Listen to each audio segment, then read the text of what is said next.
சிவாய நம. சிவபெருமானே ஒரு இடத்துல நீதி கேட்டு அந்த வழக்குல ஜெயிச்சாரு அப்படின்னு சொன்னா உங்களால நம்ப முடியுமா? நீங்க பார்த்துட்டு இருக்க இந்த இடத்துலதான் சிவபெருமான் முதியவராக தோன்றி சுந்தரரின் திருமணத்தை தடுத்து நிறுத்தி தன்னுடைய ஊர்ல தான் தனக்கு சரியான நியாயம் கிடைக்கும் அப்படின்னு சொல்லிட்டு சுந்தரரை திருவண்ணைநல்லூர் அழைச்சிட்டு வருவாரு. அங்க இருக்கக்கூடிய வழக்காடு மன்றத்துல சிவபெருமான் தன்னிடம் இருக்கக்கூடிய ஓலைச்சுவடியை காமிச்சு சுந்தரரை தனக்கு அடிமை அப்படின்னு நிரூபிச்சு தடுத்தாட்கொள்வாரு.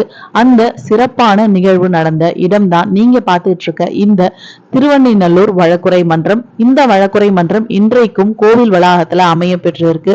இந்த வழக்குரை மன்றத்துல இப்ப சிவபெருமானின் ஒரு சிலையானது அமைக்கப்பட்டு அங்க எதிர் திசையில முதியவராக சிவபெருமானும் சுந்தரரும் காட்சி தராங்க. இந்த இடத்துல சிவபெருமானுக்கு எதிரில ஒரு பெட்டியானது வைக்கப்பட்டிருக்கு. இந்த பெட்டிக்குள்ள நியாயமான வேண்டுதல்களை பக்தர்கள் எழுதி போட்டா அந்த நீதியை சரியா சிவபெருமான் வாங்கி தருவார்.